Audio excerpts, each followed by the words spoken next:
Today, I'm coming to y'all with the best settings in the new Dragon Ball game, Gekishin Squadra.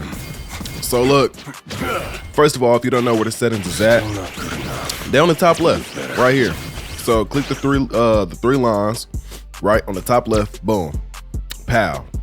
Then hit settings, right here, right, boom. Now you in the settings. Now this shouldn't take too long to get through because like this game doesn't have like an immense crazy amount of settings, but there is some settings that you definitely want to change if you want to be able to play competitively and win your games consistently. Now look, general don't gotta pay too much attention to, right? If you play on controller, which you really shouldn't be, keyboard and mouse is the most competitive way to play the game, then you would hit probably off here, not gonna lie. Turning vibration off overall, if you know how games where you have to aim works, you most likely want to turn off vibration so that you have the most accurate aim possible. So turn that off if you're on controller. Privacy don't need to pay much attention to. Audio is more of a preference thing. It really depends on which one you feel like you want to listen to more. Personally, I'll turn music all the way down and then I listen to my own and have everything leveled correctly so I can hear everything else. Voice and sound effects. Now this is something that you could do on your own as far as like how loud you want each one to be. Some people would say like if they want to hear enemies like shooting stuff around them first before they hear their voices, you would turn voices down to like 85 or like 90 and have sound effects on 100 so that you could really hear those better. Personally, I don't mess with it too much, you know, I just leave it how it is and turn music all the way down. Battle announcements you for sure want to leave on 100 though, so that you can hear those right there and they will tell you when certain stuff is happening on the map, like when Nappa shows up, 16 shows up, when they break through a God of Destruction, when you break through a God of Destruction, shit like that, right? So boom, moving on to video. Video has a lot of things here that I feel like you definitely could change up if you wanted to. So first of all, I say, you know, if you're on PC anyway, borderless, 1920 by 1080 if you're on a 1080p monitor. This right here depends on your monitor though. Like if you got like a 4K monitor, this won't be this. Most people are probably on 1080p though. So if you're on a 1080p monitor, go with this right here, 1920 by 1080. But if not, you want to literally just choose whatever option it gives you that is your monitor's resolution, right?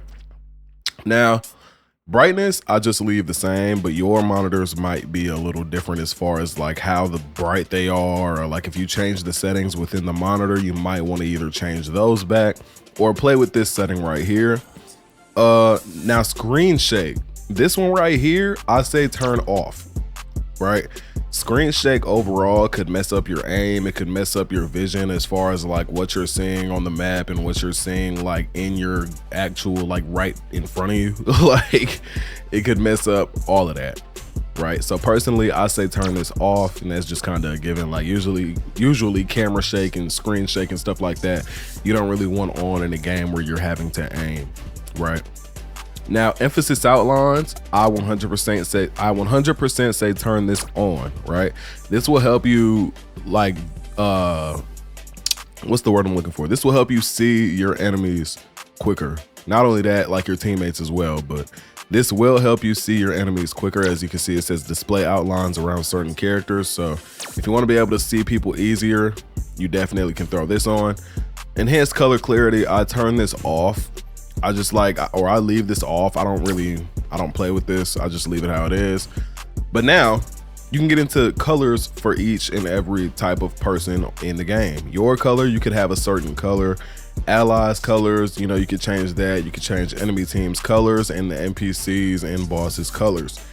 Now, personally, I didn't change this because like, you know, it's not really too much of a necessity for me, but I'm not gonna lie, you know, if you wanted to change this, I wouldn't blame you. I mean, you can. It's not like they give you a bunch of options, but you know, you do have that there if you want to. Personally, I left it how it is though. Now, graphics settings are a little more important than I first initially had realized, right, when I first picked up the game.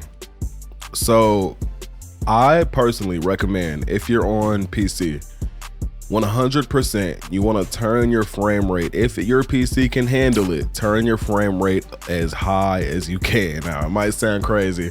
Like, oh, what about performance? I've never had this game lag. I've never had this game slow down. I've never had any of that happen, like hardware wise. So with that being said, I recommend turning your frame rate up and leaving grid display on. Now, grid display, just you can see right here, displays a grid at the character's feet to make it easier to judge distances of AoE skills. And you know, that's cool, helpful. I say turn it on personally. If you don't have to if you don't want to. But this is one of those ones, it's like, you know, it's a little bit of help. But back to frame rate though. So frame rate, basically, when you're with all the movement and all kinds of crazy stuff that's going on in the game, I recommend turning this up solely because I've had times where I would turn it down and like with all the movement and stuff like that was going on, stuff would be like blurry and stuff like that. Overall, this just helps clear up your vision, and overall you will aim better and just be able to see more clearly, basically, right? So cool, moving on. VSync I turn off. Data quality highest. Graphic quality I throw this on custom, right? Now when you go down here, you see advanced settings. Shadow quality, I put that on highest. Motion blur, you turn this off. This right here is another thing that is like a given. This is like 100% you want to turn this off because this will literally blur your screen. It is literally making it harder for you to see. So with that being said, if you are able to turn this off 100%. I leave this on 16. I leave this off, right? Volumetric fog, right? Literally just adjust the atmospheric display, increasing the quality may decrease performance, right? And personally, I don't think you should leave this on, period, because this is just another one of those things that make it harder for you to see your opponents, right? Cool. Bloom I turned off. It just, I didn't want all the crazy like light effects because like I'm trying to play competitively. I just want to be able to see my opponent and knock them off, right? So boom, leave that on off. Screen space reflection I left on. SSGI I left on. Now moving on to battle. This right here, personally, I recommend leaving on default due to the fact that these things actually help you in game as far as like showing you the damage and healing amount, like EXP gain and stuff like that. The only one I leave off is Battle Guide because like we don't need a tutorial for while we're in the game, right? Like we should know how to play the game. And if you don't know how to play the game, watch more videos I got on my channel. I'm helping y'all out with that right now. Controller.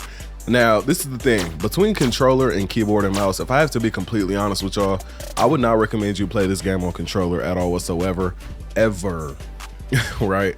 Especially playing certain characters, right? Because the difference between controller and mouse and keyboard is that for one, you can be more accurate with mouse and keyboard, in my opinion. On top of the fact that, say for example, right, you are playing Goku and you're playing on controller and you do his what is it, meteor smash or like the ground smash he has. When you do that jump, you're gonna jump as far as possible. When you move your right stick to aim out, you're gonna just jump all the way from where you're at to as far as you possibly can. Now, the problem with that is that sometimes you don't want to do that. Sometimes the opponent is directly on you or a little bit ahead and you don't want to jump all the way out, right? But you can't control that because you can't really, like you can halfway barely move the stick, but the way I found that to work for me when I tried it on controller, it would just move out too fast regardless and you just couldn't do it. So personally, I recommend for those reasons to go over mouse and keyboard. It's overall just easier. I'm not gonna say easier, but it is better. Personally, I feel like this is the more advanced option and it works so much better, right? So that's what I recommend. As far as controller though, we can go to the auto aim settings just in case you still are on there. First of all, lock the target. You do not want to keep this on, okay? You definitely want to turn this off. What this does is it makes you stay attacking the same target the whole time, no matter what their HP is. You do not want that. You want to turn that off, all right? The reason being is because we have a setting down here, priority conditions. You want this, you start off on nearest. You want to turn this to lowest total HP. Now, the reason being, say you start fighting two people at the same time, and your teammate comes and blows up one of them but not the other, and they're standing right next to each other, right? In this situation, if you wanted to stop attacking the one with more health and you had this on, you cannot do that. That's why you turn this off and then you focus on the lowest total HP, right? That's just a given. That's just the best way to do it. So that right there, first of all, you can also do that in the mouse and keyboard settings. If you scroll down right here, those rush attack settings are also right here. Now,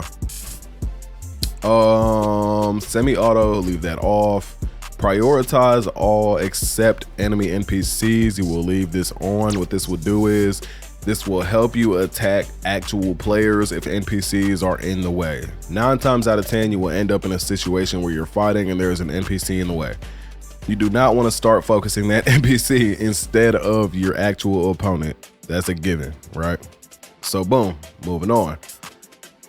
Auto aim, you want to leave this on if you're on controller, obviously. Prioritize all except enemy NPCs, you want to leave this on.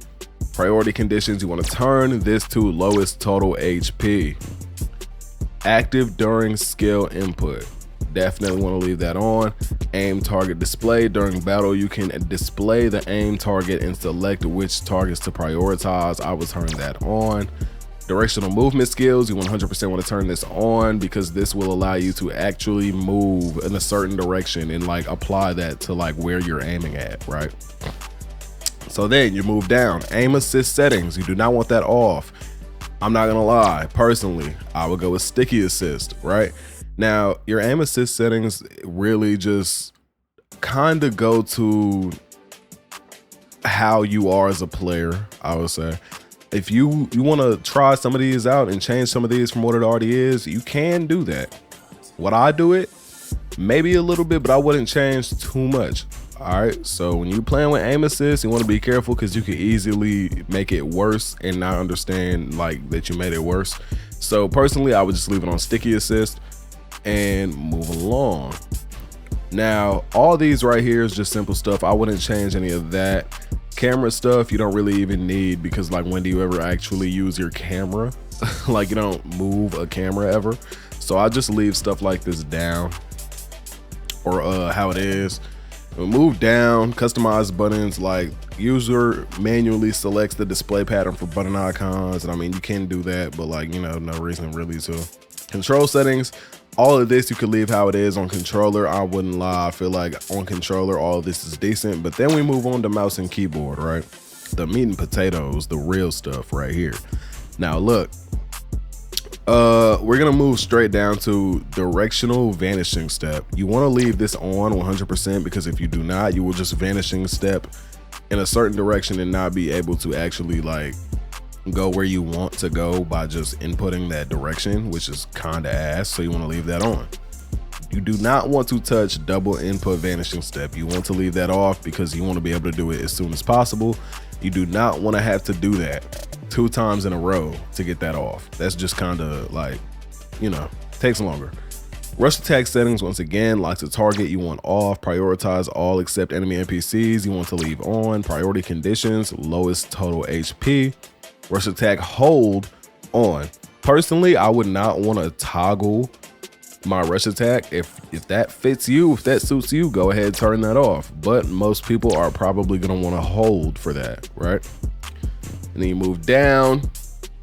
I skip all of this and I go straight to, I think it's skill input, hero actions right here. Now, if you have a mouse with side buttons, this right here is what I did for my vanishing step and transformation. If I want to transform mid-game, I do not want to have to take my thumb off of D and press V. Never enjoyed that, never liked that because, or not my thumb, but like I never wanted to move it from the space bar or anywhere that it was at and then press V because it just felt weird to me. It never really, you know, it never felt right. So I went and I put it on my side mouse button, right?